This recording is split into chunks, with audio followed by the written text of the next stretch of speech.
A Russian military convoy became easy prey for Ukrainian missiles. Have a look here. Ukraine posted this video on Thursday saying it shows a missile strike in the Luhansk region.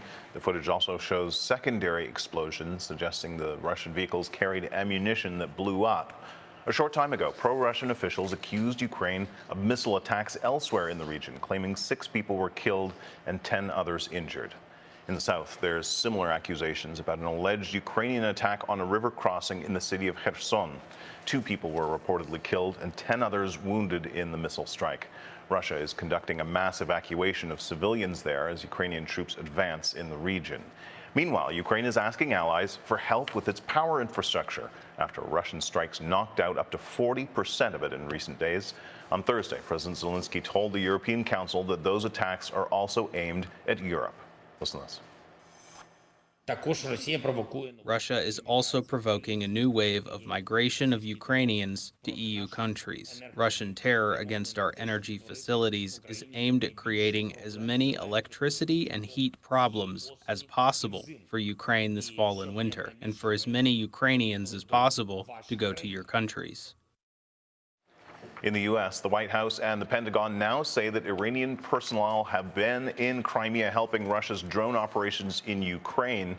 Earlier, Washington had accused Iran of supplying Russia with military drones like these ones, which Tehran denies. But until now, U.S. officials haven't said on the record that Iranians are helping Russia on the ground.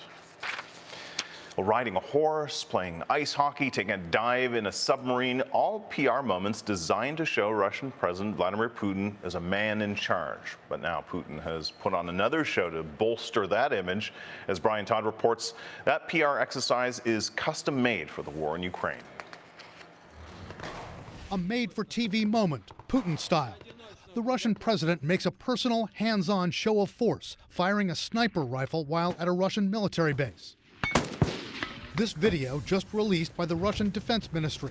Visiting a training ground for newly mobilized soldiers, Vladimir Putin gets a briefing, enters the firing range to observe target practice, then strides out on the range himself, dons his eye and ear protection, hits the dirt alongside the others, and takes aim. He dusts off his coat, hugs a soldier, then continues his inspection of newly mobilized troops. What's really remarkable is, given how Russia is suffering battlefield reverses, that Putin is willing to not only take ownership of the war, but appears to double down on it by picking up a gun himself and sort of saying, I'm here fighting with you. Here's an exchange where Putin asks a soldier if he's got everything he needs in training. The soldier responds, "No issues, sir," and Putin raps his knuckle on the table in approval. But one clip from near the front lines, recently played by CNN, portrays the opposite. Newly mobilized Russian soldiers in the Luhansk region complaining. We've got this shit for training 11 days from when we were deployed. We left Moscow 11 days ago. How many times did you shoot already? Once. 3 bullet cartridges. Analysts say Putin's recent order to mobilize 300,000 more troops is beset with problems. It appears that more Russian men have fled the country than have agreed to go along with Putin's conscription. So this is at a very delicate moment with the war. What we're seeing instead is an airbrushed Kremlin depiction of Russia's mighty army. And we know quite vividly what has happened to that army on the battlefield inside Ukraine. It's being shredded. But for Putin, displays like this are a go-to move to galvanize support. In the past, the Kremlin's put out propaganda images of him riding a horse shirtless, on a bare-chested fishing expedition, descending in a small submarine, hiking on a hillside, thoughtfully pondering nature on a fallen tree. We've seen him in organized hockey games, magically scoring multiple goals. But one analyst says Putin's strongman act at this point in a grinding war has gotten stale. Putin himself just celebrated his 70th birthday, and I don't think most Russians are taken in by the image of their leader.